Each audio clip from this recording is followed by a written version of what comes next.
Okay. Welcome to our July 10th class. Can you believe it's already July? And it's so good to see everybody again. You know, my name is Anita Kazarian, one of the members of the very important steering committee, and I'll be your MC tonight.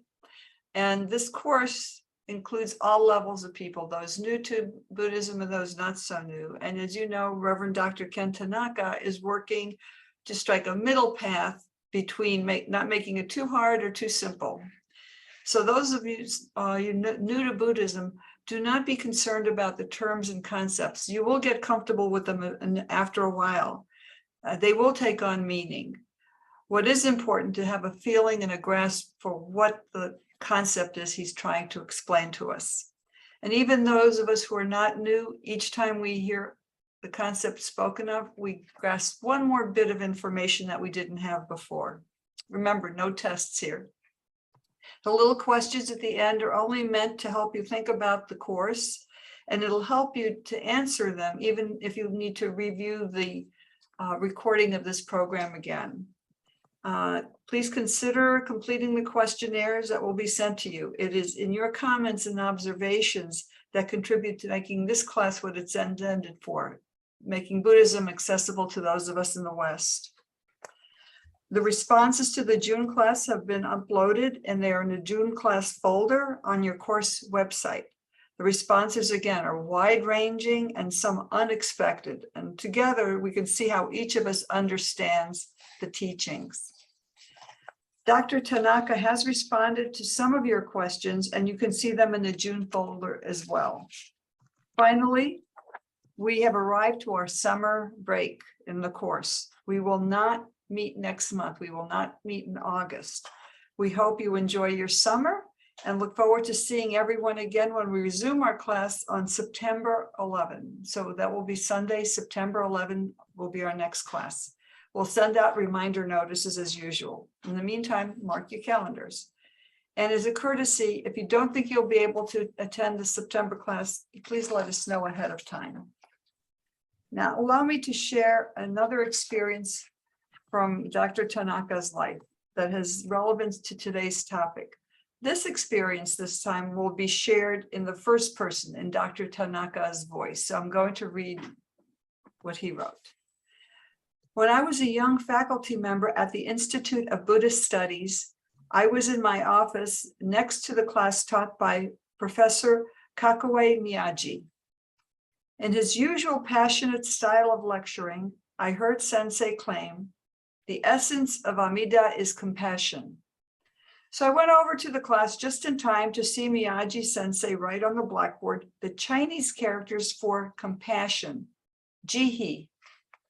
When I saw the characters and heard Sensei repeat compassion, I felt the sound of that word reverberate deep within my total being and found myself unconsciously nodding, yes, that's right.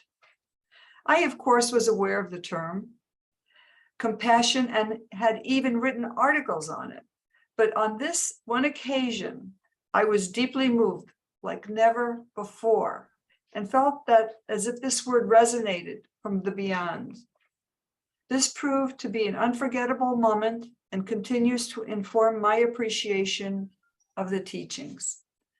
Dr. Tanaka, the floor is yours. Okay, thank you, Reverend Anita, as usual. So, hello, everyone. Good to see you. Today's talk is actually the kind of like the climax.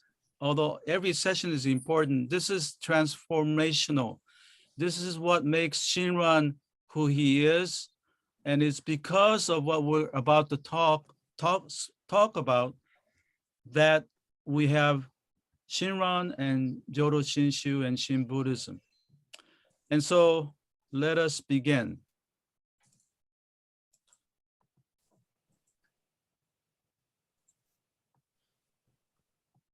Okay, so slideshow.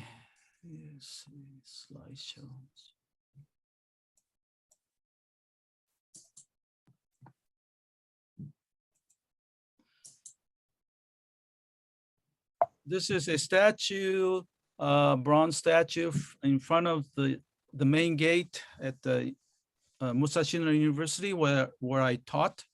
So I just wanted to share with you this statue image that really enlivened my spirit whenever I went to work for 20 years.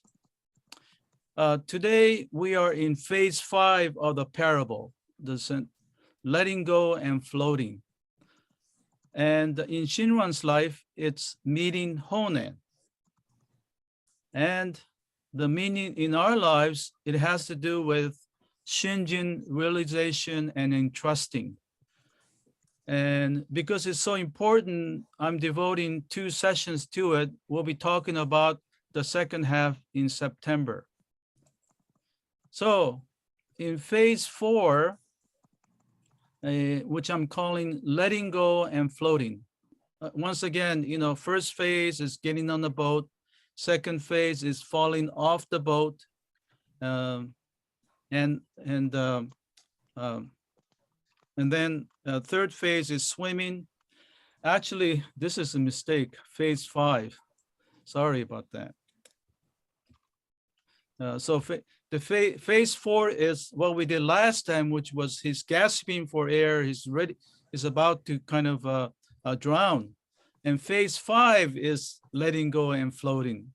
And here I have written, the sailor hears a call from the depths of the ocean.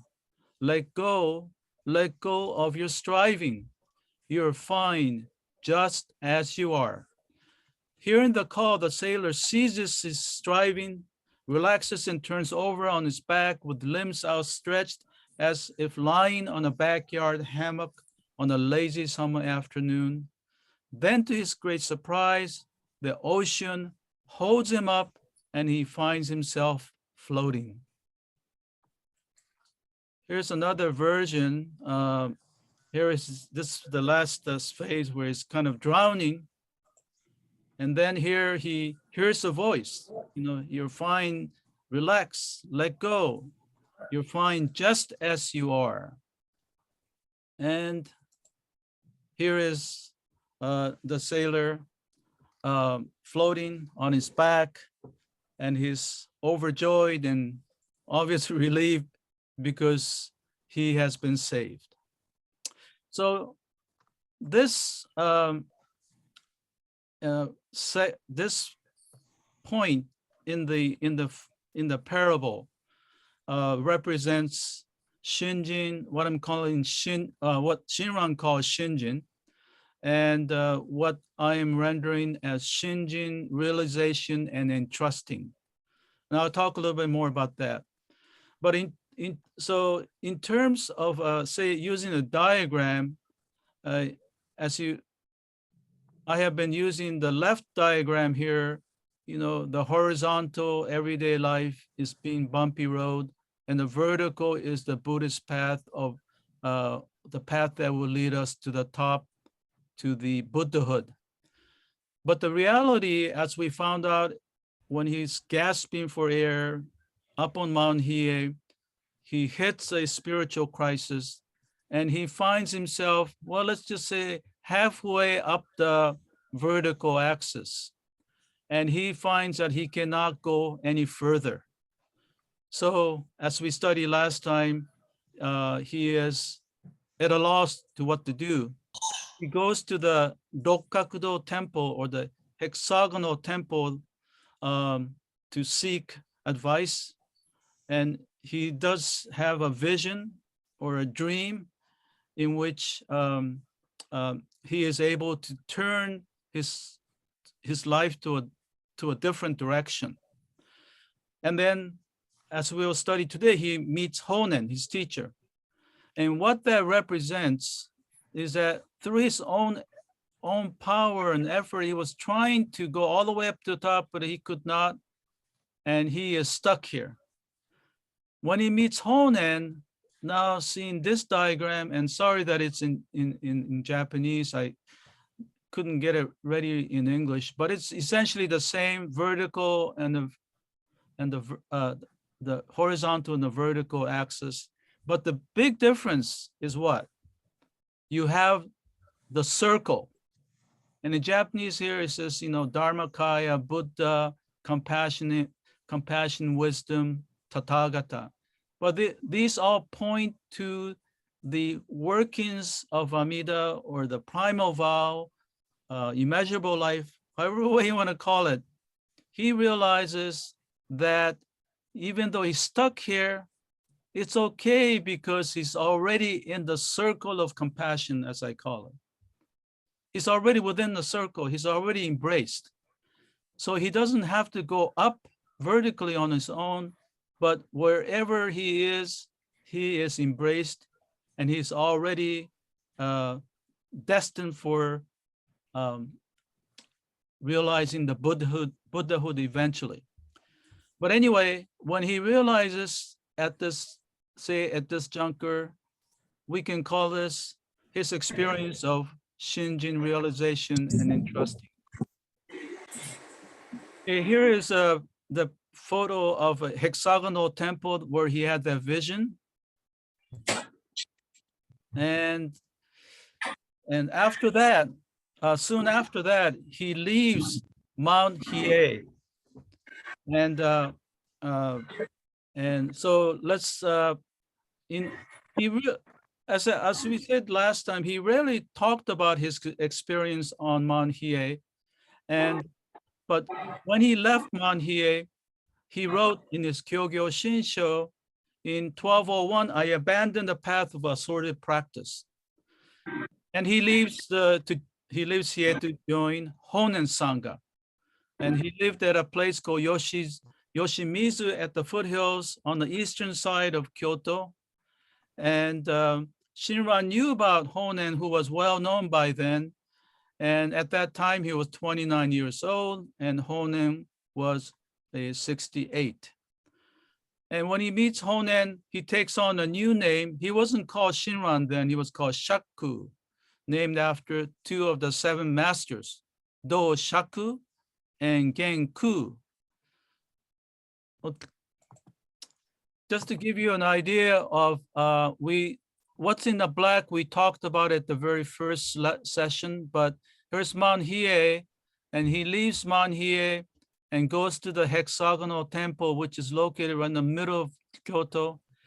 And soon after, he goes to this area, not far away, where Honen had his center, called Yoshimizu. And this is where he spends the next around 7 years before he and his teacher Honen are exiled. And here's a photo of Honen.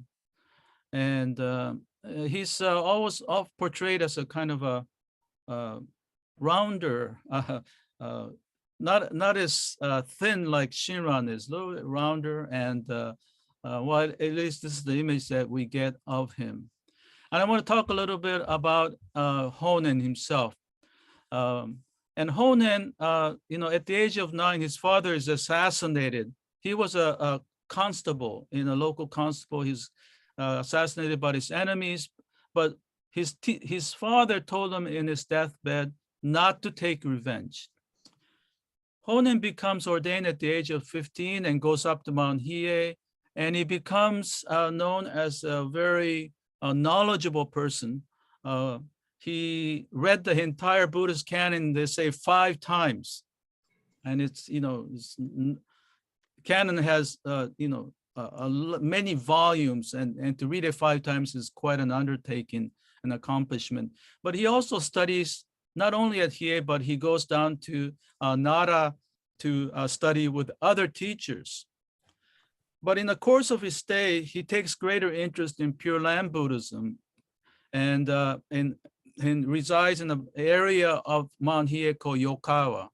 And that's where one of the 7 masters of Shin Buddhism, Genshin, had studied 200 years earlier. And it's important to note that in Mount Hiei, it belongs to a Tendai denomination, but Tendai, unlike the Tendai in China, in Japan, the Tendai had incorporated various streams of thought or traditions. So it's like the big university. So on Mount Hiei, they study, of course, the main Tendai teaching, which is based on the Lotus Sutra. But there was also Zen, esoteric teaching, and Mahayana precepts, along with Pure Land. So at around age 43, Hōnen becomes fully committed to Nembutsu, or the Pure Land teaching. And what triggered that was said to be an experience that he had of reading a passage from the Contemplation Sutra, the Pure Land Contemplation Sutra. So this is a line that changed his life. Single-heartedly recite Amida's name every moment without relinquishing, whether walking, standing, sitting, or lying down, and regardless of the length of time of one's practice. This is called a rightly established act because it's in accord with the Buddha's vows. So this line made him fully committed to Pure Land, and eventually made him leave Mount Hiei. So once he left Mount Hiei, his Sangha grew in popularity, and the established Buddhist schools became increasingly critical and hostile. And the reason is that Hōnen preached a kind of a radical teaching, essentially said, reciting the Nembutsu, Namo Amida Butsu, is all you need. It's the exclusive Nembutsu. See, in Buddhism before that, they had Nembutsu, but it was part of a whole panoply of practices. And so it wasn't that just do the Nembutsu and you'll be saved. And that really upset other people of other schools. But on the other hand, this teaching enabled those who were bombu, foolish and imperfect, and even those who had committed serious crimes to find salvation. At the age of 75, Honen's group was prohibited from functioning and was exiled to the island of Shikoku for 4 years. After being pardoned, he returns to Kyoto, where he soon dies in 1212. Okay, so that was Hōnen. So I want to go back to Shinran. And again, in 1201, he said, I abandoned the path of assorted practice. Assorted practice means what he considered the self-power practices. And in terms of the parable, again, going back to the image of the sailor relaxing and letting go, turning over on his back, he's uplifted by the ocean and he's floating on the ocean. And actually, Shinran used a lot of metaphors of the ocean. And so you have terms like ocean-like primal vow and sea of inconceivable virtue. And so this probably, his metaphor of the ocean came, it is said that once he was exiled, about which we'll talk later, he was on the Japan seaside, and he had very little to do once he was exiled, and he must have watched the ocean and contemplated on his own appreciation of the Nembutsu.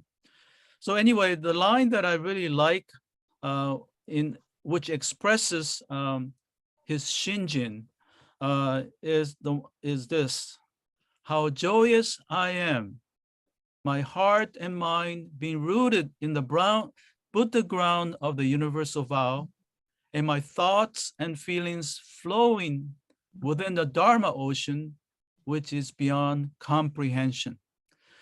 So here you see a sense of being, rooted and but being free, his feelings flowing on the Dharma ocean.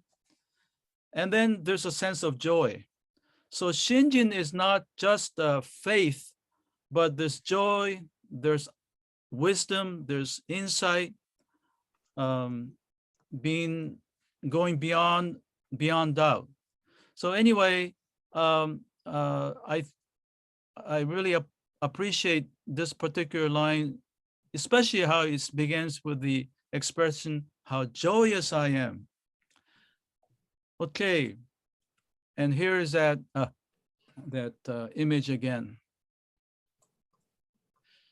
Now, I want to spend the rest of the first half of my talk on an important parable that I'm sure some of you know already, but maybe really not looked at it carefully.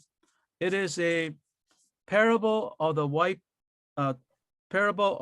path, or two rivers and white path and two rivers. And it is a story that started in China and really made popular by Zendo or Shandao, the fifth master of the Shinshu lineage. And he writes about this in a commentary to the Meditation Sutra, the Contemplation Sutra, which, by the way, I am translating now into English, and hopefully will, be out in a couple of years. And this text, and it's also this text that Honan was inspired. Remember when he became committed to Pure Land Buddhism by reading Shandao or Zendo's talk passage. But anyway, and Shinran quotes this parable in full. So I'm gonna read it in full while you look at the passage, you look at the image here. Just so the river of water, river and fire. And there's a white path that's, 100 paces long. And here is the traveler, the seeker. And here are the bandits or brigands, as it's been translated, bandits or brigands and beasts that are chasing him. Well, okay, I'll talk about what they represent, and here is a Shakyamuni on the eastern side and Amida on the western side. Okay, so Zendo says, further, I say to all who aspire for birth in the Pure Land, I will now present a parable for the practitioners so that their Shinjin be protected from attacks by those of wrong or non-Buddhist views and of different opinions. What is the parable? And it starts, suppose there is a traveler journeying 100,000 li, 1 li is 4 kilometers, toward the west, when suddenly along the way he comes upon two rivers in a single channel, one of fire extending southward and one of water extending north. Each river is 100 paces across, immeasurably deep and endless to the north and south. Dividing the fire and water is a single white path, 4 or 5 inches wide. This path from the eastern bank to the western bank is 100 paces in length.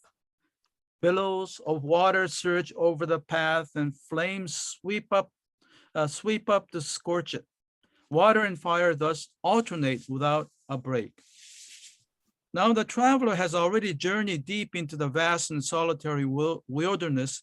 There is no one to be seen, but bandits of brigands and wild beasts lurk there, and seeing the traveler alone, they vie with each other to kill him. Fearing for his life, the traveler at once flees towards the west. Then, when without warning the great river appears, he reflects, I can see no end to this river, either to north or south. In the middle is a white path, but it is exceedingly narrow. Although the two banks are but slightly separated, how is it possible to cross? Assuredly, this day I shall die. If I turn back, brigands and the wild beasts will press closer and closer upon me. If I run north or south, beasts and poisonous insects will contend with each other to attack me. If I venture on a path westward, surely I will plunge into the two currents of water and fire. There are no words to express the terror and despair that fill him at this point. He thinks further to himself, if I turn back now, I die. If I remain here, I die. If I go forward, I die. There is no way for me to escape death. Therefore, I choose to go forth, venturing on this path. Since this path exists, it must be possible to cross the rivers. When this thought occurs to him, he suddenly hears the encouraging voice of someone on the eastern bank. Oh, traveler, just resolve to follow this path forward. You will certainly not encounter the grief of death. But if you stay where you are, you will surely die. Further, someone on the western bank calls to him, O traveler, with mind that is single, with right-mindedness, come at once. I will protect you. Have no fear of plunging to grief in the water or fire. The traveler, having heard the exhortation on his side of the river and the call from the other side, immediately acquires firm resolution in body and mind and decisively takes the path, advancing directly without entertaining any doubt or apprehension. When he has gone but 1 or 2 paces, the brigands on the eastern bank call out to him, saying, "O traveler, come back. The path is treacherous and permits no crossing. You are certain to meet your death. None of us address you thus with evil intent." The traveler hears the voices calling him, but he gives no backward glance. Thinking only on the path, he advances directly forward with a mind that is single and forthwith reaches the western side, free forever of all afflictions. He meets his good friend, and his joy in is boundless. This is a parable. So that concludes the parable, and we'll do the second half, the explanation in the second half of the talk. So I want to conclude the first part of the talk here. And Reverend Nakahoshi, you know, you're here, right? Actually, you know, I was going to have you speak up at the second half, but if you like, you can do what I had asked you now, or you can do it the second half, but whichever is comfortable for you. Sorry, because Reverend Hojo, who was supposed to come on, had a pillow-side service suddenly, so he cannot attend today. What would you like to do? Wait for the second half? Either way. Okay, well, I'll leave it. Well, why don't you go now that we know we've seen you? Sorry to do this, but well, what I wanted to explain. I thought that since usually the Q&A, it's slow to get started, and I respect Reverend Akahoshi very much. He was a minister at San Diego, but he was actually a dentist for many years. Actually, we met when we were in YBA, when we were young and idealistic. Now we're old and still idealistic. Idealistic. And he has now retired, but I'm sure that he's still active as ever. So I asked him to kind of maybe ask a question or you know, make a statement to get us started. So Reverend Akahoshi? Well, one question I might ask is, who would you say is the voice calling from behind, Shakyamuni? And who is the voice calling from ahead, Amida Buddha? How might you interpret those two calling voices? Oh, so you're asking the crowd or Yeah. yeah. I think so maybe it's easier to can anyone respond to that? Who is the voice on your side, on our side, the eastern side? It's Shakyamuni, but right. Maybe you know, maybe anyone like to kind of share you don't have to have the answer. There is no the answer, but maybe since there's no one, maybe Jim, can I call on you since you are well read and Yes. As I understand it, Shakyamuni is the voice representing our historical teachers, the ones who are saying, just resolve to follow this path forward. They are not saying, come to me. So that distinguishes the voices from the Eastern Bank from those on the Western Bank. That's half an interpretation. Okay. Yeah, actually, my question is more about that second, Amida's voice. How might we interpret that? Okay.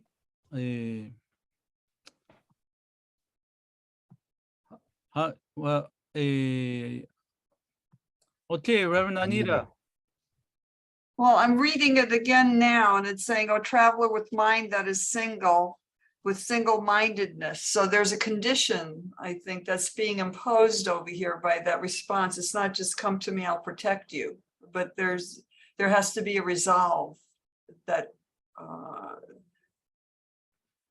has to be performed. And so this doesn't seem consistent with self-power versus other power. So it's a little confusing for me.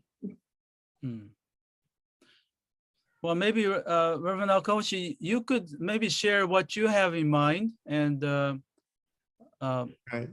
Okay, being Obon season, we traditionally come, and it is about remembering our ancestors. I don't go so much as, traditionally we hear about calling in the ancestor. My view has always been that ancestors are always here. Obon memorial services, all these things we have, simply turn our attention to what is already here. So Amida often takes on this image of a deity. And yet when we say people pass on, we become fully Amida without bodies. So this voice on the other side could be all our relatives, all the loved ones who have passed. And at the end, it says he meets his good friend. So Amida is all those welcoming people who have influenced us since their bodily death and their passing. So in that sense, Amida doesn't remain this indefinable deity, but it is all those that we love who have gone on. And so there's this very welcoming attitude and allows us to relax. So that's kind of my thought. Oh, okay. Well, that's a very enlightening. So our forebears, our ancestors who have gone before us, they, in your words, represent, well, at least part of what Amida means to you. Okay. And I think, yeah, we'll be talking more about Amida in September as well. But I think that would be a vital interpretation or appreciation of Amida. I think I'll also emphasize the importance of appreciation, or in Japanese they call it aji, means taste. We have the doctrine, but doctrine often doesn't really satisfy us emotionally. And I think that we need to also fill in the gaps with our taste, our appreciation, as Reverend Akahoshi has done. And that will fill out, kind of enliven our spiritual appreciation. Okay, very interesting, insightful opinion that we got from Reverend Alkoshi. So, okay, thank you. And we can stay on this topic, or we can do ask about anything that that crossed your mind the first half about Honan, about him eventually Shinran leaving, and the imagery of letting go and floating. We'll talk more about in the second half the nature of Shinjin. And so Shinjin is, for Shin Buddhism, it's the enlightenment. It's not the enlightenment on a par with what Shakyamuni experienced, but it's a form of enlightenment. And so Shin Buddhism is not simply a devotional tradition where one just believes in a deity and be saved by the deity like Amida. There's an element of understanding about the life around you and about yourself, which also we'll talk more about. But anyway, go ahead.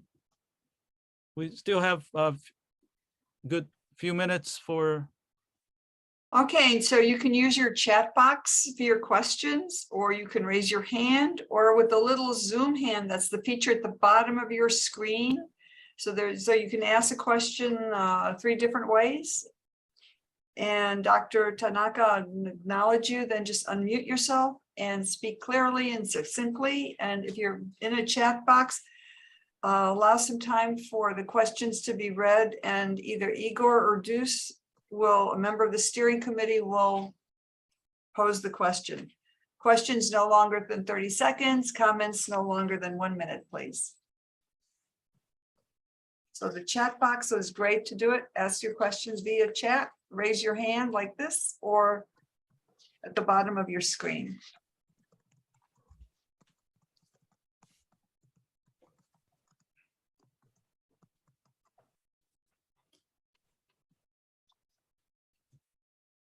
Maybe we need the wisdom water at this part too. Okay, well, we got Jim. Jim, thank you. Yes, thank you, Sensei. So you illustrated the parable by the sailor is hearing the voice saying, I think it was, you're fine just as you are. We sometimes hear that about Shin Buddhism. You're saved just as you are. But you've also stated that Shinjin is distinguished from dualistic faith by insight or understanding. So could you clarify your this point? Well, I'm going to begin to do that in the second half, and Shinjin is a multi-meaning, multivariant, and so it's not simply faith or belief, but it has joy, like we saw. There's overcoming doubt, and there's also insight or wisdom or realization. And I'll talk about it more, but I'll just say, it's a realization of 2 things. One way to understand it is realization of your Bonbu nature and the realization of the truth of the primal vow or the presence of Amida. So these are the 2 dimensions, of deep mind that Shandao talks about, which I will kind of elaborate on further. And so the part realization, especially about yourself, I think is something that is strong in Shinjin, or in Shinran's notion of Shinjin, and realization of the limitedness and the bonbuness of our being, and often that part is not strengthened in maybe some other traditions where you're always looking outward and not looking at yourself. And so for Shin Buddhism, the internal assessment of yourself, at the same time, the realization of the presence of what we call Amida, the immeasurable life. And Amida, again, could, as Reverend Akahoshi said, it could include, our ancestors, all the factors that support us in various ways in this life and beyond. So, and I'll talk more about the wisdom dimension of Shinjin which is, of course, it's wisdom from Amida, and this gets a little complicated, but the Amida's mind reaching us. But at the same time, I think we as ordinary beings, even though we're Bombu, we can cultivate, and we do cultivate a realization about ourselves and an appreciation of ourselves. And when you do that, actually, you cannot help but to see, to realize that, you are not as great as you think, if you really honestly see yourself. And this is one thing that is hard for some people. And it's not easy to do that, to see yourself, your negative self. And, psychologically, unless you have a healthy ego, to some extent, it's not hard, it's not easy to accept and see yourself in that light. So that's the gist of what I'll be talking about. So hopefully I answered your question. Jim, you have any follow-up? I think you have a chat question, Sensei. Oh, There's a chat question from Roy and Barbara Higa. yeah. Great question. Is the parable of white path pertain to this life or at death? Oh, no, definitely this life. See, so Shinjin is this life, and it is realized in this life, and Shinran apparently began to experience it at the age 29. And so again, this is what makes Shinran distinct from many of the Pure Land Buddhists prior to him, who did focus more on the afterlife. But Shinran brought it to this life. And that's why we are emphasizing Shinjin, because it's an experience in this life. And it's just not just one time. And, people, I think the different ways that people experience Shinjin, I often say it can be a big bang, or it can be a small series of sparkles, and maybe that you may never have had an experience or the experiences, but when you realize, you look back into your life compared to where you were 20 years ago, hey, my life is much better. And that is that's a testimony of your maturation. So you have matured spiritually without having any big bangs. And so I think in terms of experiences of what we call Shinjin, you should acknowledge your own style and not compare yourself with those of others. And at the beginning of the session, Anita shared what I shared with you with my spiritual teacher, Professor Miyagi, and that I did not present that as my spiritual or Shinjin experience, but it's definitely something that had an impact on my life, and it continues to do that. And I'm sure that many of you have had your share of experiences that are quite extraordinary, or maybe not so extraordinary, but it really had an impact. And today, Igor talked about his experience of being in a session with others where other people are sharing their views about life. And I think, Igor, you said that it was an experience that changed your life. And so I think all of us have that. And but with Shinran, he has clearly talked about Shinjin, and without that, we would not have the Shinran as we know him, and we would not have had Shin Buddhism. It's the experience that changed his life, and that showed them in the direction of sharing the teachings with others in the Kanto region, and then to the rest of his life. Okay, so I think we're at the end of the first Q&A, and let me start with start with the second section.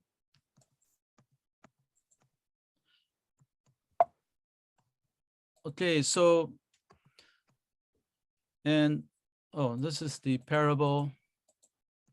And Chandao or Zendo goes on to explain and each of it. So the eastern bank is a burning house that is a Saha world.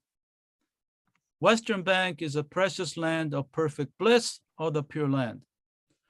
The brigands and the wild beasts calling with treacherous similarity, a sentient being, 6 sense organs, 6 forms, etc., etc. This is really basically, it's the afflictions or the 3 poisons. They represent that, and that's what pushing him towards to where he is. The wilderness where no one is to be seen, one constantly joins with evil companions without ever meeting a true teacher. Okay. I'm just gonna share what Shanda wrote. The 2 currents of water and fire, sentient beings' greed and desire are likened to water, their anger and hatred to fire. So the water is greed and desire. The fire is the anger and hatred.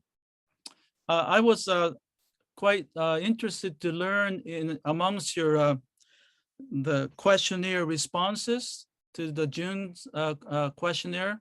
I remember I asked which of the 3 poisons really impacted you most, and I was rather surprised that for many of you it was the anger, and I understand that, but you know, so for many of you that the fire is something that is a detriment in your life as you see it, and it's good that you acknowledge it because we all have it, and okay, so I just want to make a comment on what I saw. By the way, I did respond, and as before, I will respond to every one of the question 6. And please read it if you, especially for those who asked them. And if you have questions, make sure that you write it in the question number 6. Okay, the white path in the middle, 4 or 5 inches wide, admits sentient beings' blind passions of greed and anger. A pure mind that aspires for birth in the Pure Land is awakened. Since the greed and anger are intense, they are like the water and fire. Since the good mind is slight, is like the white path. So the white path, well, in a way represents Shinjin, and it's that which carries us towards, well, in this parable, to the other shore. Billows of water constantly surge over the path. Desires are incessantly to defile the good mind. Well, it points out to the strength of the 3 poisons, especially the desire part. Flames ceaselessly scorch the path. Anger and hatred consume the Dharma treasure of the virtue.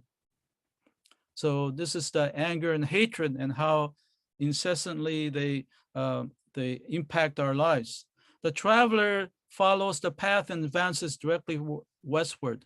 Turning away from all practices, he advances directly westward. He hears the voice of someone on the eastern bank, encouraging and exhorting him, and following the path, advances directly westward. Shakyamuni has already entered nirvana, and perhaps people of later times cannot meet him. His teachings still remain, however, and we can follow them. They are like that voice. Well, going back to Reverend Akahoshi's question, who is that voice in the back? And here Sandal says, well, Shakyamuni has already, passed. And so, but he says the voice is the teachings that still remain. His teachings is a voice behind us on our Saha world side. When he has gone 1 or 2 paces, the brigands call him back. And So, remember the brigands, they call him back, say, come back, come back. And Shandao is saying that these are the misguided opinions of others, and one after another seek to confuse him, claiming that he's committing evil and will fail. So there is a kind of a voice of that will distract us once we make the decision to walk the white path. Okay, so that is the commentary. So if you can take a look at it, it's in your outline in detail. So now I want to talk about Shinjin, and which will follow into the next session because it's such a complex issue. And so I began to talk about some of the elements of Shinjin and repeat it in the next session because it takes a while to sink in for many of us. So anyway, Shinjin is translated as faith, faith mind, Shinjin awareness, true entrusting, and entrusting mind. Probably true entrusting or entrusting mind is the dominant form of translation. But if you notice in the Hongwanji translation, it's not rendered into English. It's just kept Shinjin. And the idea was that, I think I mentioned this before, is that to try to make it into an English word or any word like Satori. That was the intent.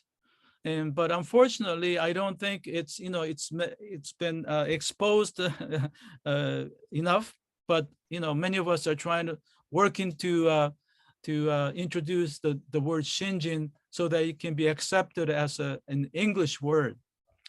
But I wish to render into English, as I said before, as Shinjin Realization and Entrusting.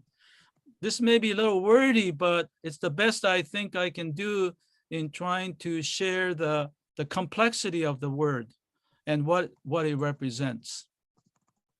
Now, this is related to my response to Jim earlier. The dimension of realization is found in Shandao's celebrated statement, the deep mind or Shinjin.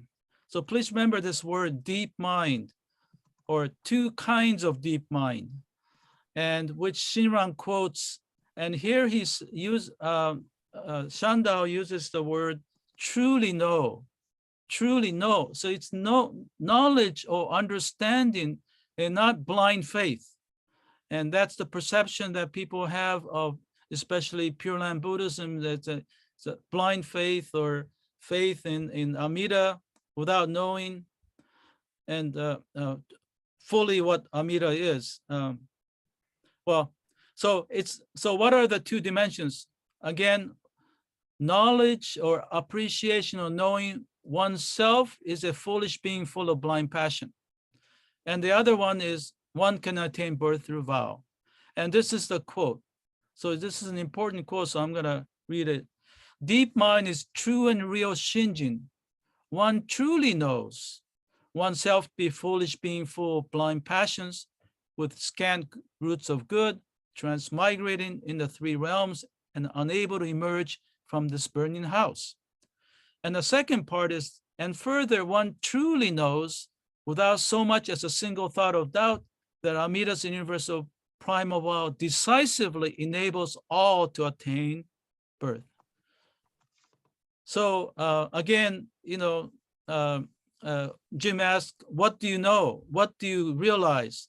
And it's these two dimensions. And yeah, I want to kind of emphasize the element of wisdom. And Shinran talks about wisdom in connection to Shinjin. It is by entering the wisdom of Shinjin that we become persons who respond in gratitude to the Buddha's benevolence. And this is in his Wasan, the Japanese poems that he wrote. So wisdom of Shinjin. And he actually has a footnote, which is very helpful. And he says the emergence of the mind of entrusting oneself to it is the arising of wisdom.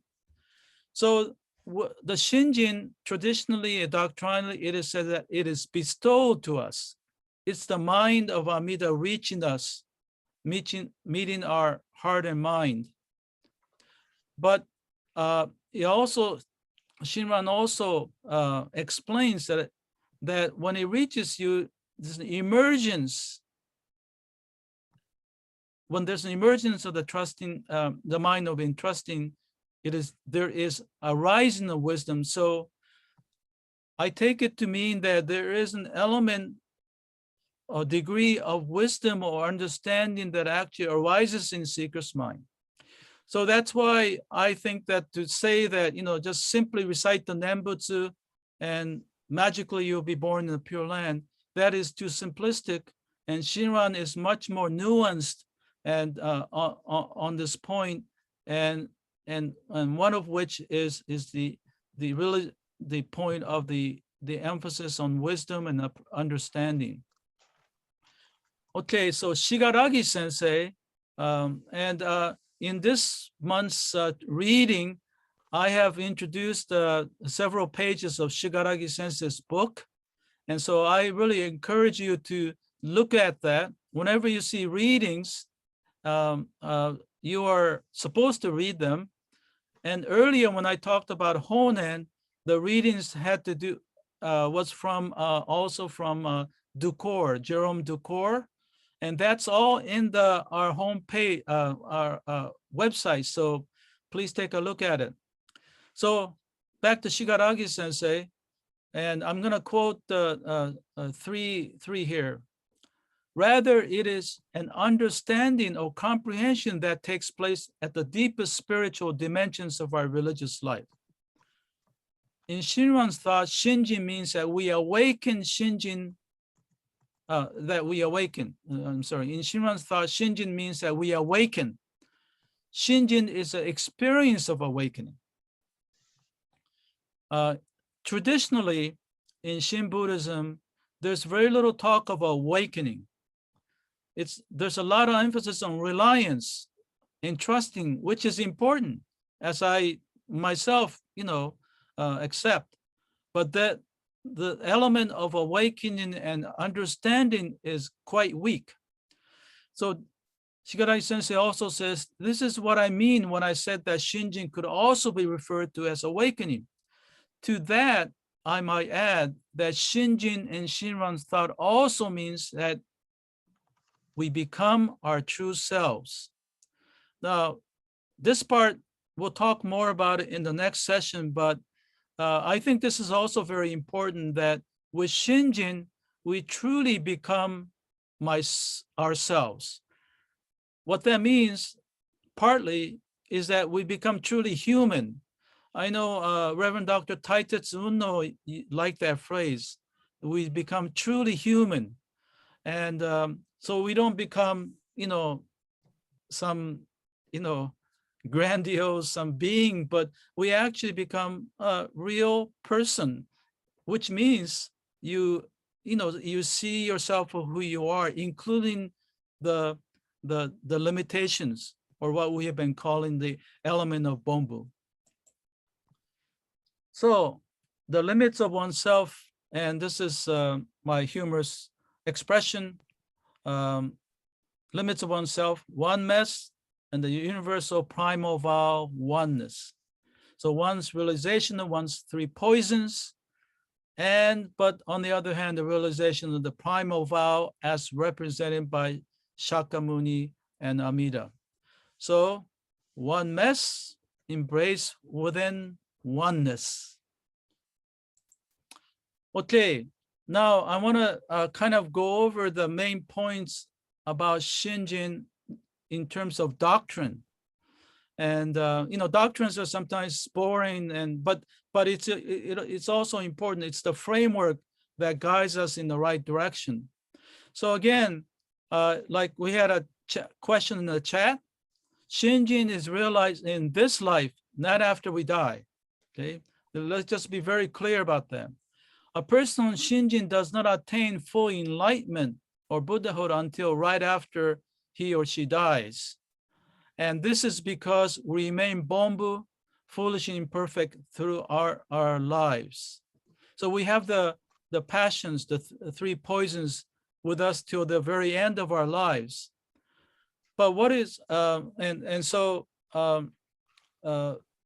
Shinjin, this is a cause for a sense of relief, actually, for we are accepted and affirmed for what I just affirm for is missing, for what we are, warts and all.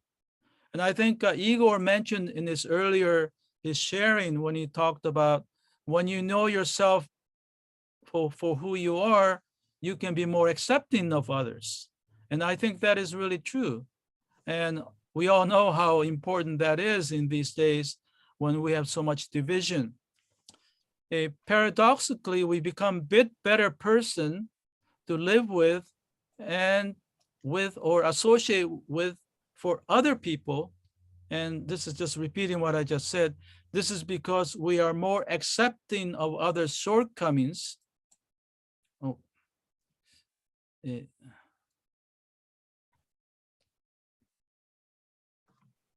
Sorry, this Zoom, the photo picture gets in the way and I can't. This is because we are more accepting of others' shortcomings, knowing that we too have them as well. Well, this is, we all know this, but just to remind ourselves. Okay, so the second point about important about Shinjin is that with its realization, a person is assured of attaining full enlightenment. So there is a controversy doctrinally amongst especially scholars, whether you are born, reborn, or born in quote in Pure Land in this life or after you die. Well, I think, we'll probably address this a little bit later, but I think the most important thing is, regardless of all the controversy, that what Shinran says, in my opinion, is that you are assured of attaining full enlightenment in this life, but the full enlightenment is upon death. But I feel that the assurance in this life is good enough for me. And doctrinally, they say you reach a level called non-retrogression or non-backsliding. This was very important for Buddhist seekers in the past, is that once you get to this point, you do not backslide. You have only one way to go, which is go up. And in Shinran's case, you are assured of becoming a Buddha immediately after you die with Shinjin.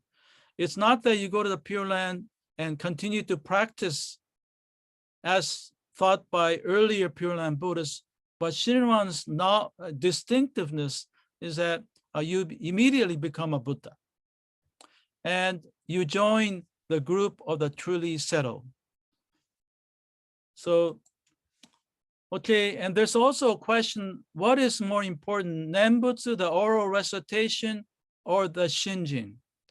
And with Honan, his teacher, he placed greater emphasis on oral recitation, while Shinran made Shinjin primary. I think that we can say that with certainty.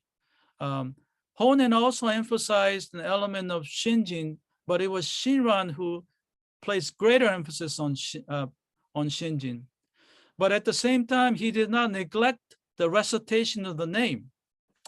And so he says, the true and real Shinjin is unfailingly accompanied by saying the name. But saying the name, however, is not necessarily accompanied by Shinjin. So in other words, if you have Shinjin, Nembutsu, the oral recitation will accompany that, often with a sense of gratitude. But on the other hand, saying the Nembutsu is not necessarily accompanied by Shinjin.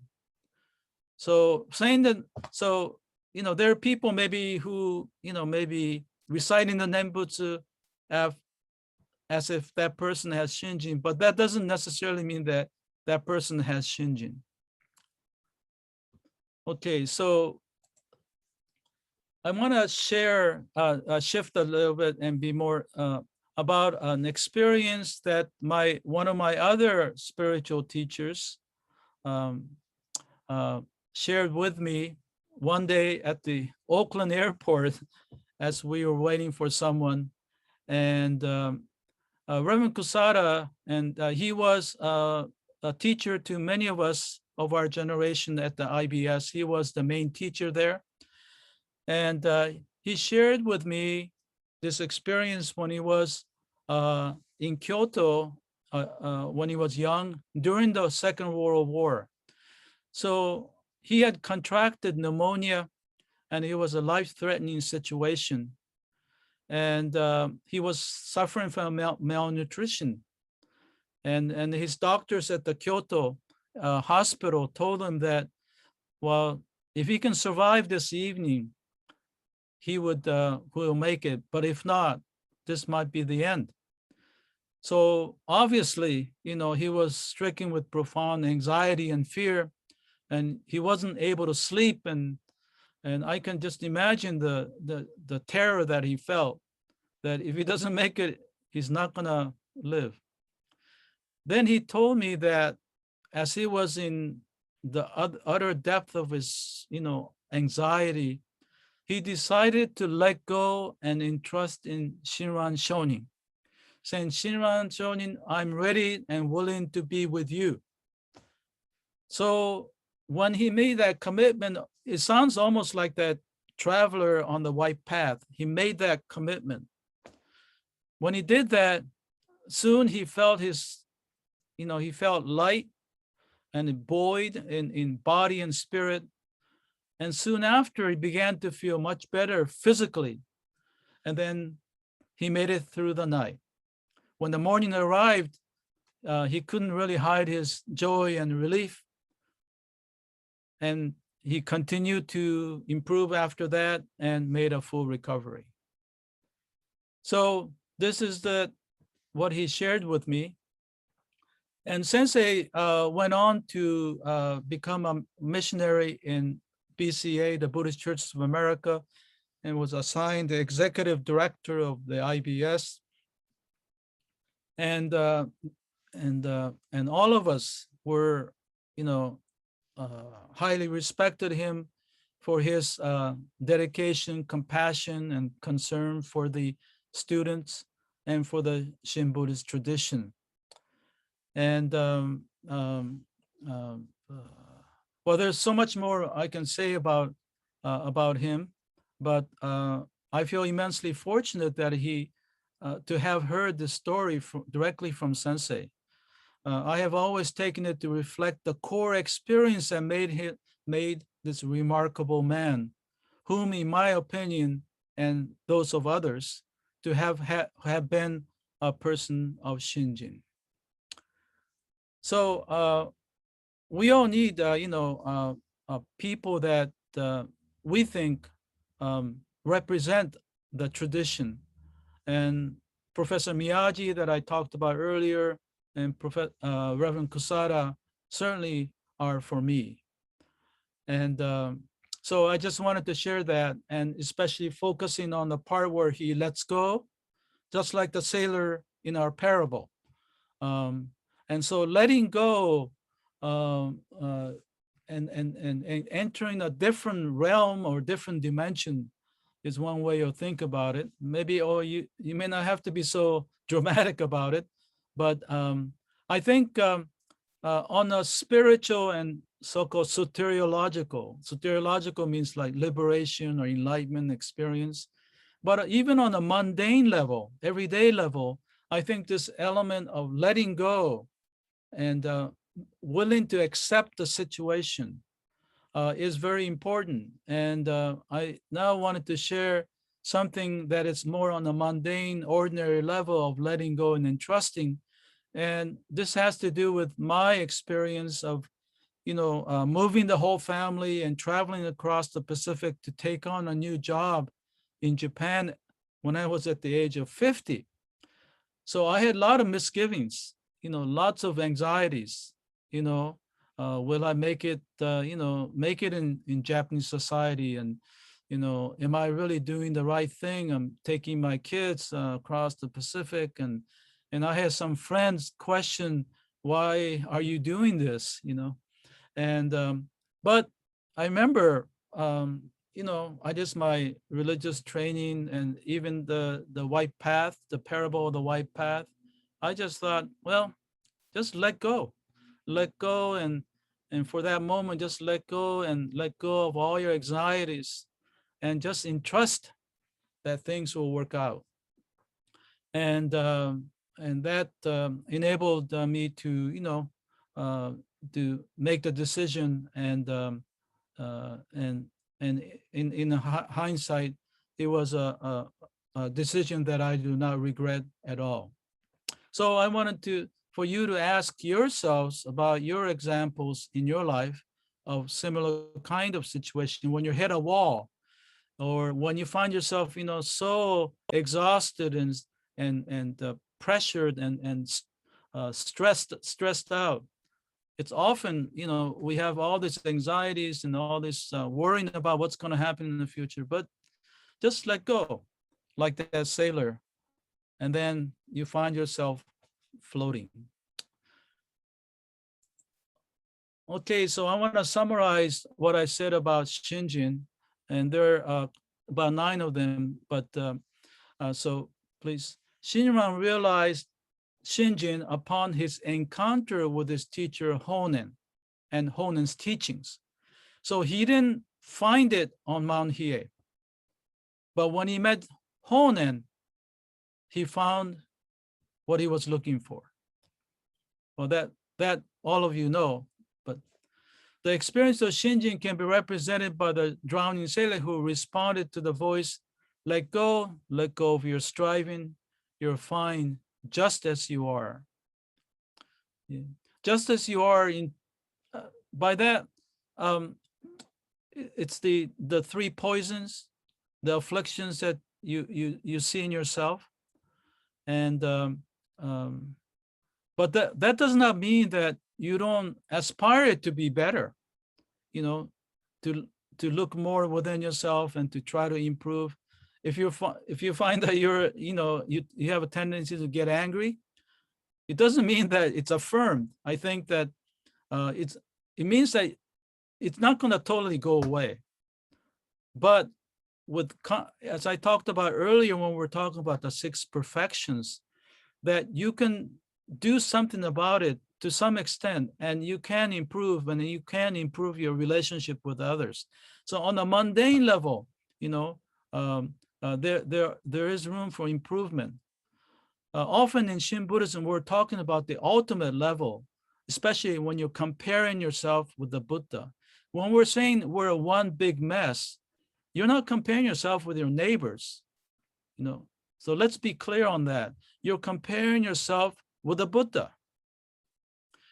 See, in this course, I shall render at Shinjin Realization and Entrusting. And so this is my rendering, and you can accept it or not. But if you like true entrusting, if you like awareness, if you just like Shinjin, that's fine. But in order to convey what Shinjin is to the people in the West, I felt a need for defining it a little bit more, and not just entrusting, but emphasizing realization. Shinjin endowed by Amida is not mere faith or belief, and certainly not blind faith, and that's pretty clear. There's a strong element of realization, understanding, or wisdom. Thus, as Professor Shiragi stated, Shinjin is the experience of awakening. And what did he realize? One realizes that I am one, a Bombu, but unconditionally embraced by Amida's compassion, thus oneness embraced in oneness. With Shinjin, one is assured of realizing the Pure Land and becoming a Buddha. So this is that assurance in this life. And this is a big deal. And as Shinran talked about in his Tanisho, sometimes even he was not fully sometimes he had pangs of doubt, or maybe not doubt, but he wasn't 100% assured. But he said that uncertainty itself is a reason that you are embraced, because that's a sign that you're a Bonbu. I think that's really important, that even the uncertainty, even though much of the time you feel assured, but sometimes you don't. But even that is okay. You are within that circle. Shinjin is accompanied by Nembutsu, oral recitation, Namo Amida Butsu, as expression of gratitude. With Shinjin, we become true selves and more human. We'll talk more about that next time. So let go of your striving. You're fine just as we are, as you are. May we all attain perfect peace. And these are the 3 questions that will be in your questionnaire. What do you think was the main reason that Shinran was attracted to Honan? Shinjin is not blind faith, since it includes the dimension of realization. What do we come to realize? What did you think of A, the parable of the white path and 2 rivers, or B, Reverend Kusada's experience in a Kyoto hospital during the war? Okay, this concludes today's talk. Okay, so we're open to Q&A for 15 minutes. Sensei, there is a question in the chat. Yeah. Actually, more than one now. Yeah. One question that Dexter Marr posted earlier. Can the white path story be applied to everyday Buddhism by seeing a life challenge as its own white path? The Eastern Shore voices may be those fellow travelers on the Buddhist path providing wise words, versus those oppositional voices saying give up. Yeah, well, so this white path and 2 rivers, this parable is dealing with, what we call the ultimate spiritual question. But I think we definitely apply it to our, daily lives when we are making difficult decisions. Sometimes we get caught in a situation where you have no way to go. Actually, the traveler at the bank of the river, start of the path, they call it the 3 deaths. That is, you cannot go back, you cannot go forward, and you cannot stay there. And sometimes we've been in that situation. But like my situation, when I made that travel to Japan at the age of 50, I think we can apply that same thing in our the difficulties or the quandary that we face in our ordinary everyday life. So we simply, given all after you give it, analyze or understand the situation at hand, and you make the decision that you think is the best for you. And once you do that, you do it single-mindedly. And that's what, Isshin means, single-mindedly. Okay, I don't know if Dexter, if you want to follow up, feel free to do that. Okay, so, okay, can you read, because it's hard for me to read while Igor, can you read the next one? You're muted. Sorry about that. Sure. Next question from Sharon Sasaki.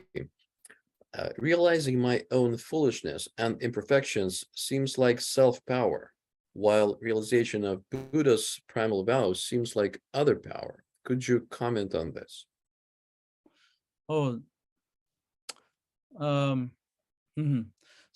realizing the limitation of self is sounds like self-power. I think it's something that comes quite naturally, that as you walk the path, if you're sincere about it, I would think that you begin to see yourself naturally. So remember, that's why I spent 2 sessions on 6 perfections, because I said the perfections provide the mirrors to see yourself. So the 6 perfections is not self-power, but self-effort. And just like Shinran did 20 years. And so as you walk the path and practice the 6 perfections, you see yourself naturally, and it's an outcome, and it's not something that you try to create and force upon yourself. And so I wouldn't say that the realization of your limitations as self-power. I don't know. Please follow up, Sharon, if you if you're not convinced, or if you follow. So that's my question. So I wouldn't worry too much about self-power, other power, and that's the problem. Someone said that Shin Buddhists are kind of strapped by the rope of other power, so that we get so trapped, and so we get to a point that we don't even give up our seat in the bus to an elderly person because we think that's self-power. That's ridiculous, So so actually, fundamentally, when we're making effort, ultimately it's all self-power. But at some point, realize that it's not you who are making who is really allowing you to grow. There are people around you, the teachers and the tradition and the Buddha, who allow you to mature. And you realize that with true maturation, that any progress is not your doing. So that's the part of coming to realize the other power. Okay, next. Todd has his hand up. Okay, Todd. Reverend Todd. Hi, Sensei. Thank you. Oh, okay.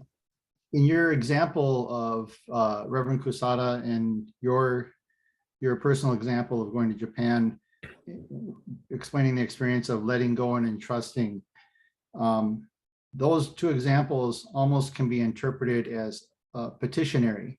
If I do this, then I get this result, like a positive result. Now, what if if you put your ministerial hat on, and what if the result was not as one would hope? How would you explain or interpret that line of direction? Well, I have a little problem with your term petitionary, because well, maybe in a bigger picture it's petitionary, but in Shinran, in Reverend Kusada's case, he was beyond. I don't think he was saying that I want to be saved, please save me. He said, I'll just leave it up to you, Shinran. And so he wasn't, I think so in other words, he was willing to accept death. So so in that sense, it's not petitionary, because if it's petitionary, you are only seeking to stay alive. But whatever happens, he's fine. And that is the deep spiritual realm, is that life or death, it's fine, and I accept. And even the anxiety, I leave it up to you. And I think that's the way, so that I don't see it as a petitionary, but accepting of the situation, whatever happens. Because petitionary is you're seeking only for what you want. And in my case, it's a little different, and I'm not Reverend Kusada, and it's a different situation. But if it didn't work out in Japan, then I would have done some, I would have taken action to deal with it. But at that moment, I felt great relief. I was relieved of the guilt that I felt of trying, kind of putting my family through a more difficult situation, and so that's how I would respond. So Todd, if you want to have follow up. No, that you explained the interpretation that I was hoping for. Thank you. Yeah. That it's acceptance of the result. You know, in both examples were very positive things. So it almost like I said, you could maybe interpret it as, if I do this, then I'll get this positive result. But no, you're saying it's accepting whatever result occurs. Yeah. Thank you. And yeah. Yes. And I think that's the heart of the spirituality or religion. And true religion is the acceptance of where you are, and then going from there. And but see, what happens is at that point, it gives you a sense of calm, sense of relief from the the anxiety that you felt. Okay, next. Next one from Dexter again. Yeah. He's asking, can Shinjin be considered wise faith based on self-realization versus the more Christian blind faith, depending on God?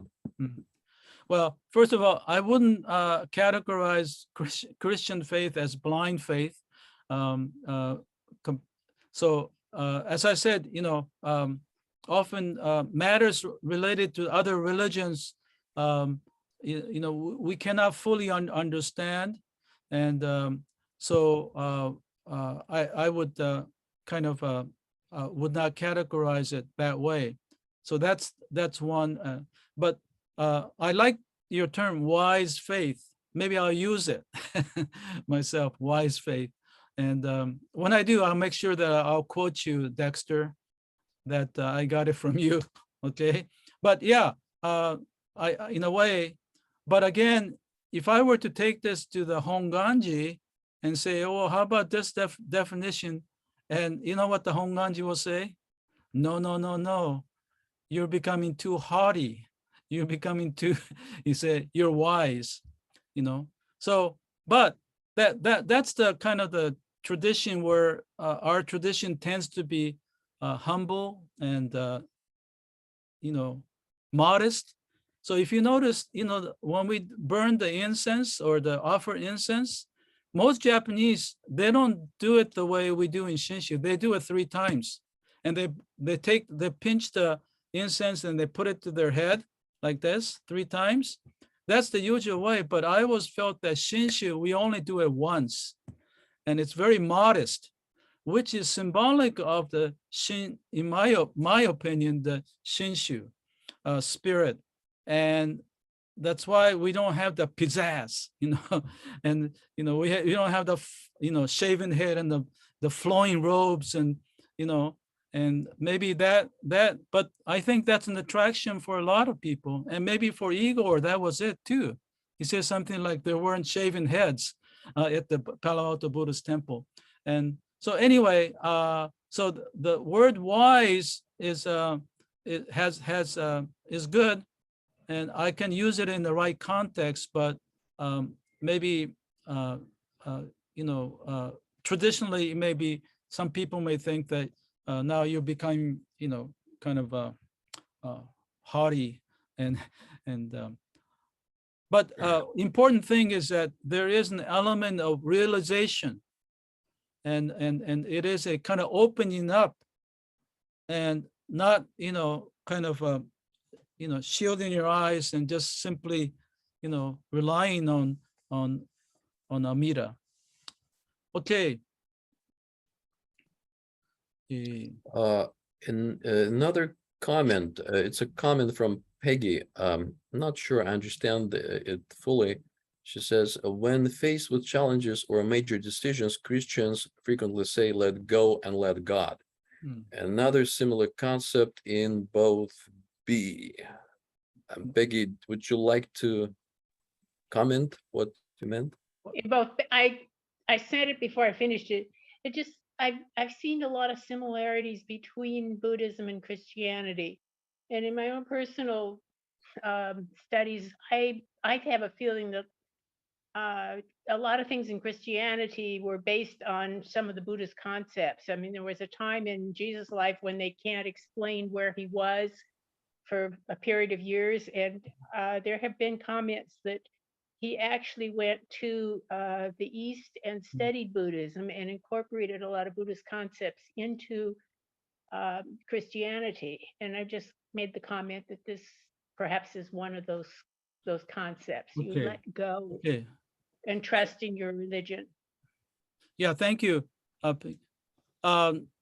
I think, you know, great religious traditions have commonalities. So, and that clearly in, you know, we hear Christians talk about God's will, and that allows people to accept the situation because it's God's will. And but in Buddhism, there is, Amida doesn't have wills that determine what happens in the world. So I would have, if you can really, as a Christian, you know, go along with accepting what happens in the world as God's will, then that would probably provide a great deal of spiritual tranquility.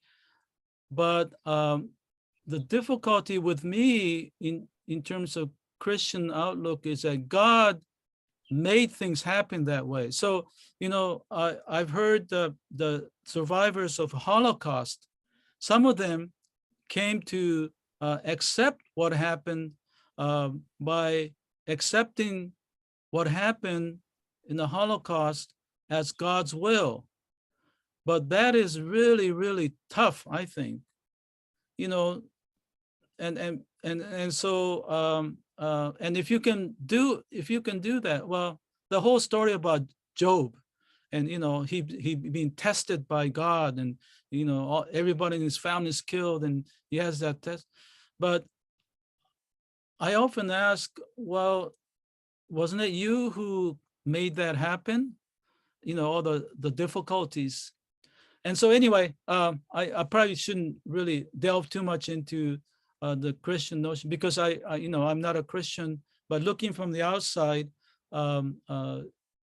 it's a little difficult to accept things as God's will when God itself or himself or herself had a hand in it. In Buddhism, why things happen? Because of causes and conditions on the horizontal. It is not something that Amida created. And we're in this situation. We're in samsara. And that's why we have, you know, the war in the Ukraine, and we have the former Prime Minister Abe killed. About the only gun accident or gun mortality in all of Japan in the last year, and he happened to be the former Prime Minister. But we also have to understand, you know, so much pouring of sympathy for the Prime Minister, and it's well deserved. But we just heard today, you know, 15 people got killed by the missile in Ukraine, and thousands of people in Somalia are, you know, facing starvation because of the food crisis. And in the Buddhist country, Sri Lanka, they're having all kinds of problems, partly due to the pandemic and the war. So this is samsara, and Amida didn't create it. And Oh, I'm not saying, Sensei, I'm not saying that, you know, it is something that God creates. It's just that you're saying that when you made the decision, you Yeah. said just, you know, it will work out. And I think this is something you were commenting more on the benefit of having a religion. And I think that there is comfort to be gained from religion, whatever the beliefs are in that regard. But in no way but I insinuating or intended to be taken that that it was God's will that all these horrible things are happening. Yeah, okay. Yeah, I understand your situation, I think perfectly. And I agree with you that with religion, it helps us to accept difficult situations and overcome them.